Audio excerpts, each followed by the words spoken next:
Hi friends, நம்ம பார்க்க போகிற லேண்ட் எங்கே இருக்குன்னா பறக்கை டு மணக்குடி போகிற ரூட்டில் தான். மெயின் ரோட் ஒட்டி தான் இந்த லேண்டு சேலுக்கு போட்டிருக்காங்க. ரோடு சைடு ஒட்டி 10 சென்ட் வச்சு ஃப்ளாட்டு பிரித்து போட்டிருக்காங்க.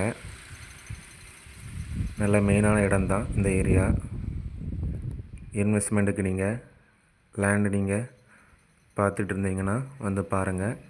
நல்ல ரேட்டுக்கு உங்களுக்கு முடிச்சு தரோம். கமர்ஷியல் லேண்டு உங்களுக்கு நீங்கள் பார்த்துட்டு இருந்தீங்கன்னா வந்து பாருங்கள், கண்டிப்பாக சூஸ் பண்ணுவீங்க. செங்கமுதூர், மேலகிருஷ்ணமுதூர், என்ஜிஓ காலனி பக்கம்லாம் உங்களுக்கு வீடு லேண்டு நீங்கள் பார்த்துட்டு இருந்தீங்கன்னா எங்களை காண்டாக்ட் பண்ணுங்கள். தேங்க்ஸ் ஃபார் வாட்சிங் ஃப்ரெண்ட்ஸ்.